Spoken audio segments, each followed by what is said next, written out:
Good morning and welcome to episode 7 of the Meraloma Bike Club's Coach's Corner. I'm Alex Spraggs, race director of the Meraloma Bike Club, and with me as always is Paul Moffatt, owner of Velosophy.ca and cycling coach of the Meraloma Bike Club. How are you doing this morning, Paul? I'm doing great, thanks Alex. Good to see you.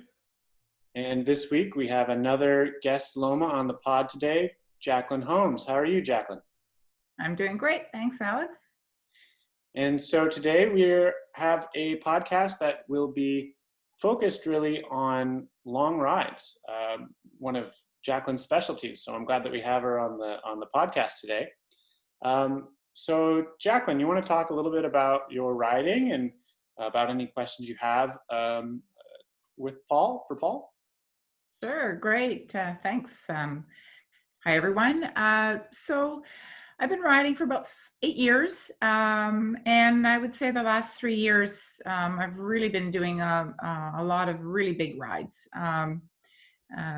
Lately, I've been doing some 200K rides, which are large, which I try to prepare for, and along with my regular weekly rides. So typically logging in about 400 to 500K a week. And I've been having recurring problems, particularly when I get beyond about 160K. My legs are good, and that includes a fair bit of climbing as well. And my legs are totally fine, which is interesting because you'd expect the legs to go, but really my neck and shoulders. I switch up my positioning in the drops on the tops, and move around a bit in a couple of stops, but I really do get some cramping in my neck, and some limited movement, and shoulder checking becomes painful right in behind my shoulder, my left shoulder blade typically. So I try to shoulder check the other way. I've tried everything. I do some stretching, but I'm really looking for a little bit of advice on that from Coach Paul, because it really does, it becomes painful, and it really is not that pleasant for those last 50 or 60 kilometers. So that's my first question for Paul. Right on. Hey Jacqueline, good to hear from you, and great questions for sure. So there's a couple of thoughts that come to mind. Now you're also a unique case, right? You're doing really big rides, and not everyone's going to be doing 200 kilometers and several, like how many hours are those rides taking you on average? Like if you're doing 160 or 200K, you're talking 8 hours? 8.5 hours, yeah. That's a big day. That's something hard to prepare for, and it could take several seasons to condition yourself to the point where you feel good doing that. One thing is, like, how long is it taken to transition into these rides? You know, if this is something new for you, you haven't conditioned yourself over seasons, then it can come down to purely a conditioning component. Your body's simply not used to the amount of loading that you're putting it under. So just like the gym, you know, if I have an athlete going to the gym and they want to do a 220 pound squat, and when they come in, they start off at 110 pounds, you have to take long, slow steps to progress them up to that to do it safely. I mean, we could try 220, but we would expect to see some kind of breaking point. Their knees would hurt, their feet would hurt, et cetera, until you've built up the strength to it. So there's definitely like a trajectory to that point. And that's the thing with cycling, is very easy to jump in, and you can get away with jumping in from doing like a 100K ride to a 160K ride without too much trouble. But you will experience some point of discomfort because your body isn't prepared for that. So a couple of things that you could do to help with that is look at your training volume, right? If the most important part of your ride is to do your 160K ride, do a couple days prep leading up to it, right? So doing a 100K ride the day before a 160K ride is going to leave you fairly tired before you even start that, right? So doing just like I'm sure we're all familiar with the term openers. I know Alex is, he gets openers from me all the time. So the day before we do a race, we go out and we just freshen up our legs, right? It's technically a recovery ride, and it's just to go out, spin out the legs, etc. you keep it under 90 minutes and you keep your heart rate, say, under 140 or 130 BPM, just depending on how you go, right? So that will freshen you up for your ride. Now, it's no different with your upper body, right? So while you're on the bike, just play around with different positions. Don't make yourself sore. Just getting your body prepped for the next day, and that will help progress things. And then just making sure that, 2 to 3 days out from your ride, you're not doing any like very, very hard training rides, because that's going to affect that. So for example, some of the workouts that I've been giving you guys, like the VO2s and the anaerobic stuff that we're leading into, those actually require quite a bit of upper body strength work to power through that. You need stability from your core and your shoulders to drive up a steep hill under big loads, right? And at the time, you might not feel that fatigue, but that fatigue can be underlying. So if that workout is a bit too close to a really big ride, then that can be increasing your fatigue, or at least the rate at which you fatigue on the big ride itself. So it's bringing those cramping effects forward, if you will. The same happens with leg cramps and calf cramps and stuff like that. So that's kind of looking at it from like, what are you doing leading up to your ride? But if we're looking at like the ride itself, how we can improve things, there can be some small things. Bike fit is always one. So we're looking at the mechanical components.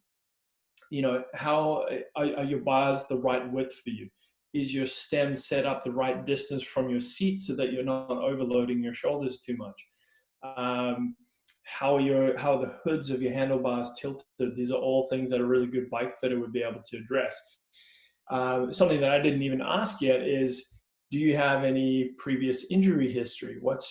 And this is something our physio friend, I forget her name, that we're working with Meraloma.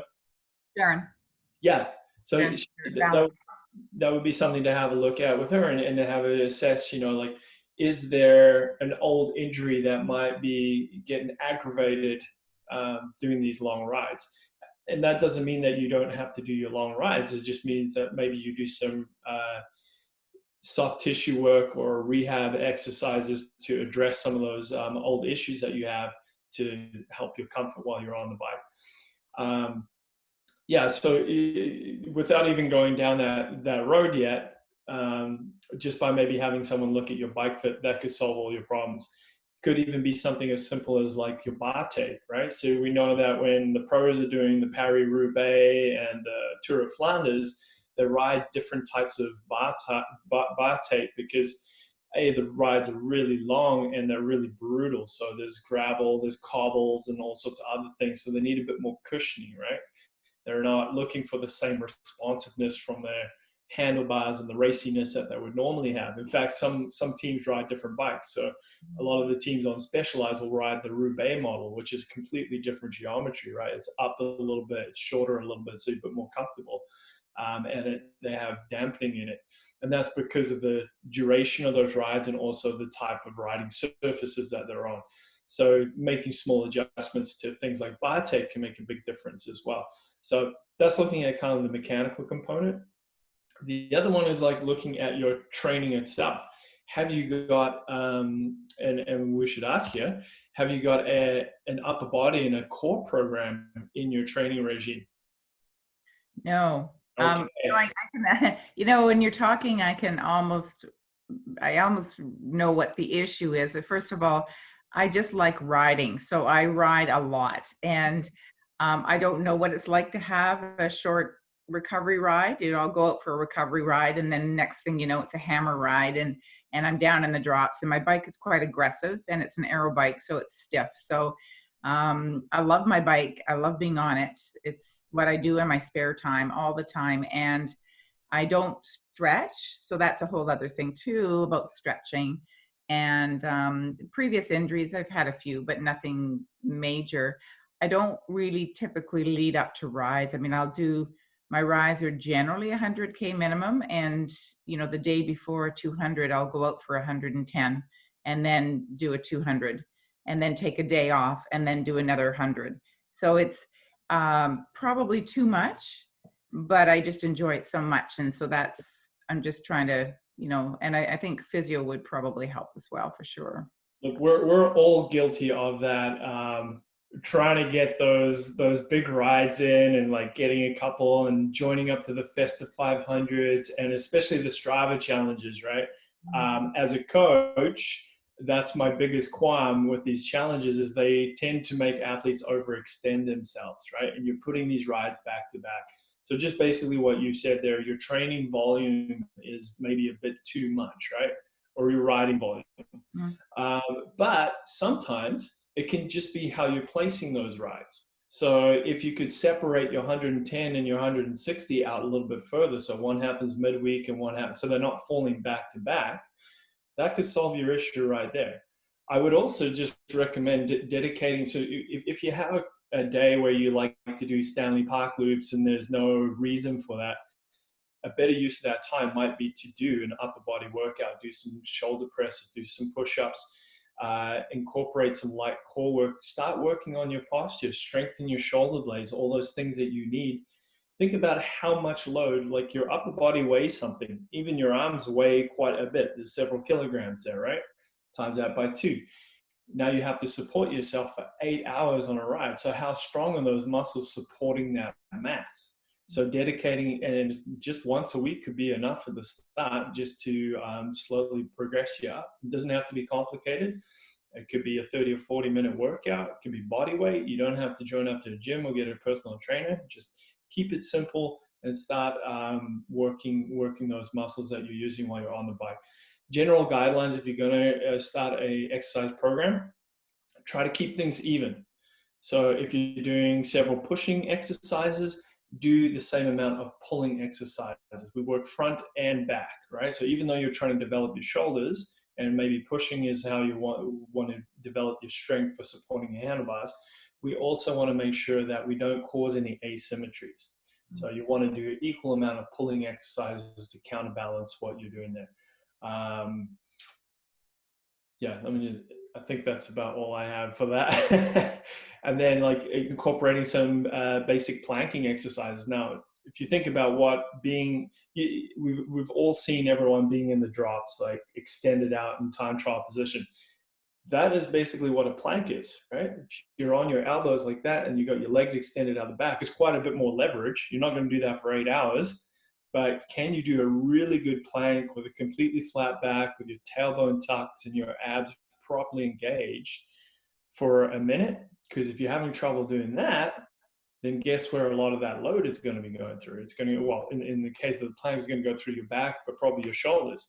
So if you're having trouble doing that from the floor in a controlled environment, when you're doing it on the bike, who knows how much extra loading is going through your shoulders and your neck as well, if you're not able to engage your core well, and for it not to come online automatically.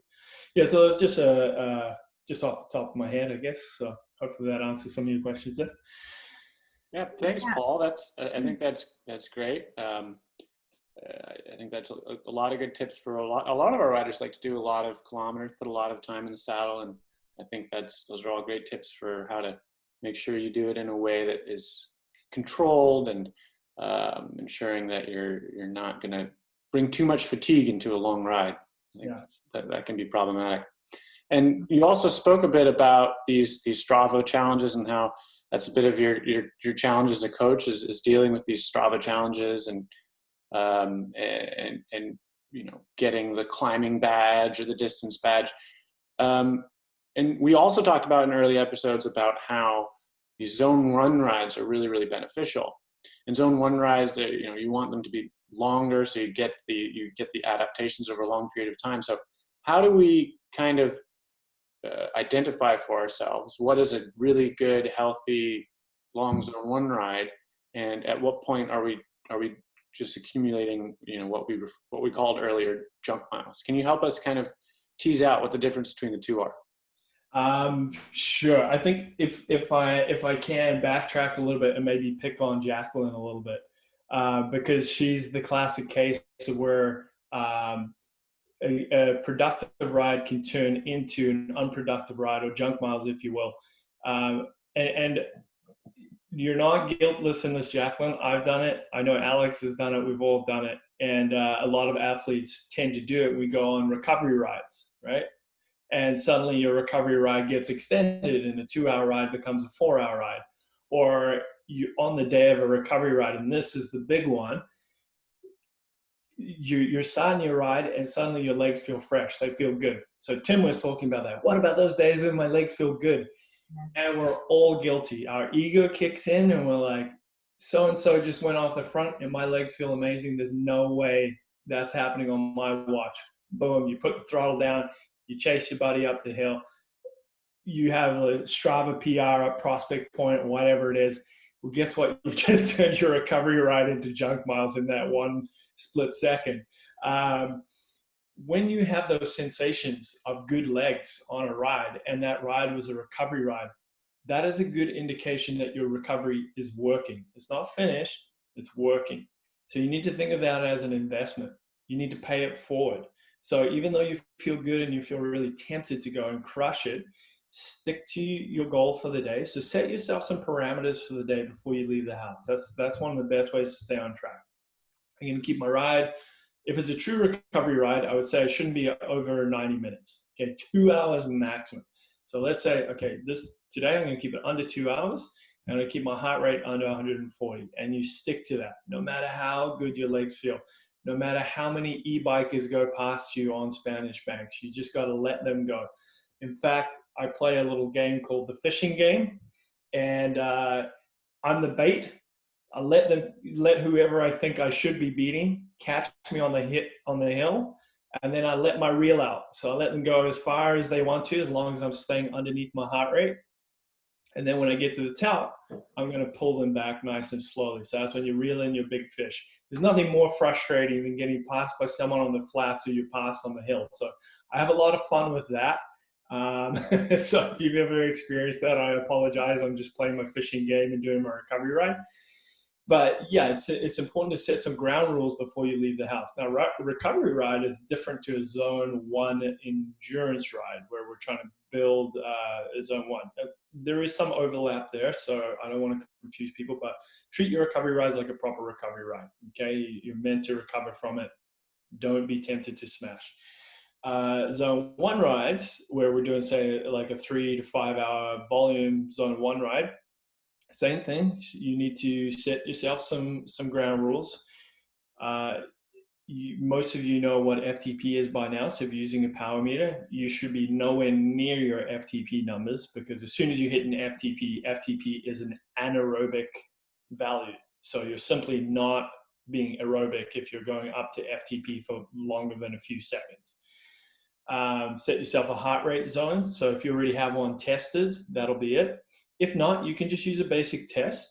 So when you're riding somewhat fast, can you hold a conversation? Okay, so if you're struggling to breathe while you're talking, that's just above zone 1. So you want to bring that down a little bit, right? So then whatever that heart rate value is, that's going to approximate the top of your zone 1. Okay, so don't go over that. And then just stick to that for as much of the ride as you can. Now, once in a while, you're going to want to maybe steer off topic a little bit and maybe do a couple sprints. Now, sprints are kind of a unique one where you can do something fun without affecting your aerobic zone 1, okay? But I would save them for the last hour of your ride, which is kind of cool, because if your buddies have been smashing, they're going to be a little bit fatigued. So when you do your sprints, they're going to be devastating to them. They're going to be hard to catch you. So you do a couple 10-second sprints and you spread them out by 10 to 15 minutes in the last hour of your ride. And that's how you could have a little bit of unstructured fun on a zone 1 ride and not compromise the effects of that ride and turn it into a junk miles ride. It's when we start throwing hills into it and things like that. So a zone 1 to Horseshoe Bay is a very tough thing to do. And it's if you're riding with other people, it generally turns into a junk miles ride pretty quickly. Yeah. I think I do a lot of those. I think we all do.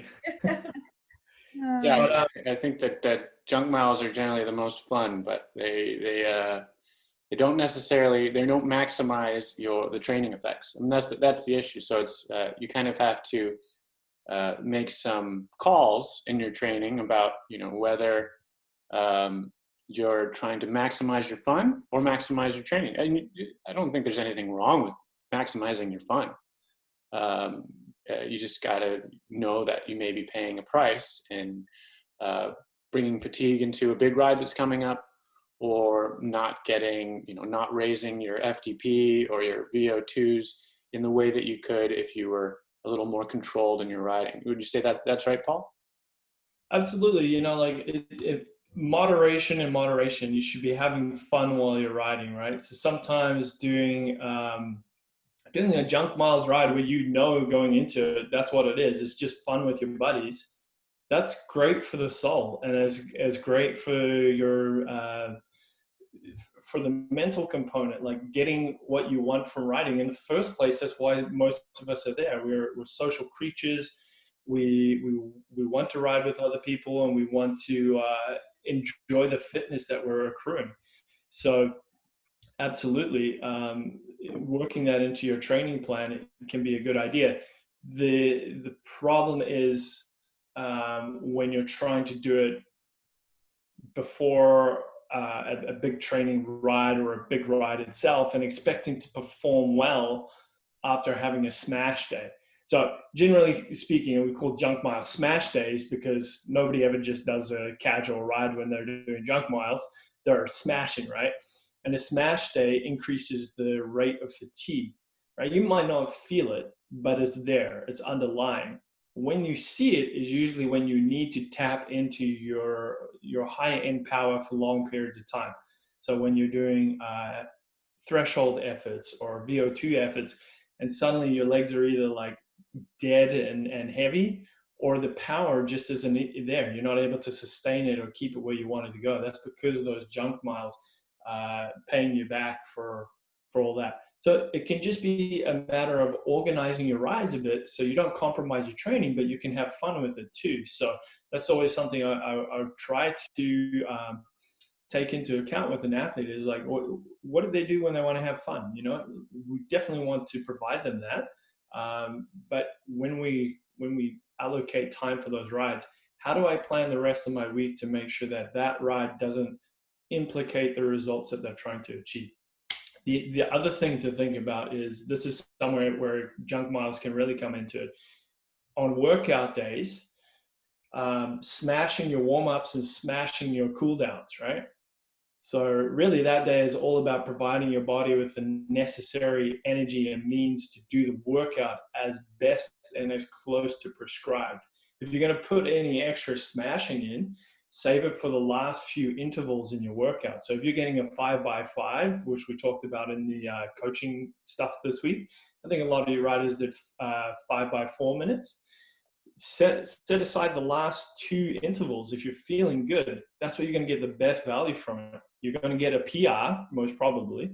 You're going to be able to elicit that extra power that you're feeling, and you're going to get a better training effect from that, rather than rushing to the workout zone and racing your buddies to get there, in which case you're going to be tired going into your workout, or finishing your ride and then doing some smashing. Like, why weren't you doing that in the workout? You're going to get better results from that, right? So it's just, but we're all get kind of caught up in the whole Strava thing. So, and Strava isn't always a reflection of what's going on. So for example, this time of year is the season of FOMO.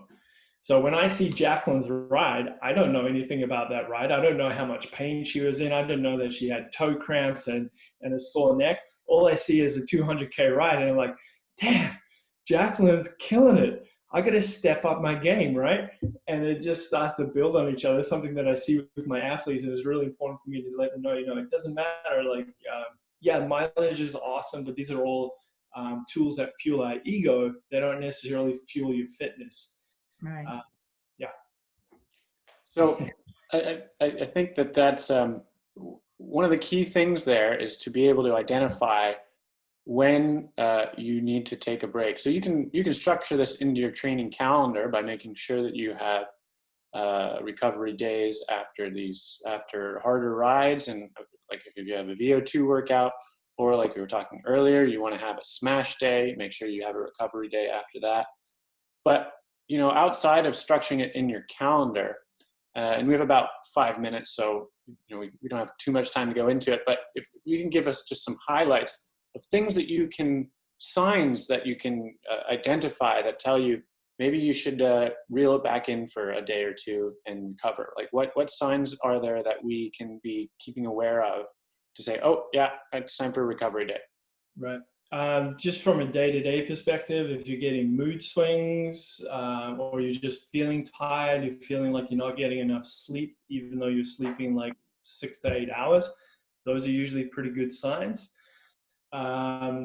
On your rides, if you have unusually heavy legs, like you're doing a ride that you normally do and you're like, damn, my legs feel sluggish and heavy, that's usually a sign that you're carrying fatigue into it. And on the very, very obvious scale, not being able to hit your FTP. If you've done a lot of training in the last little while, and you know your FTP is 300 watts, and you're struggling to get 300 or stay at 300 on a regular training ride, but you haven't skipped any training, that's probably fatigue. It's not your fitness. Your fitness is being what would you call it, stifled by the underlying fatigue.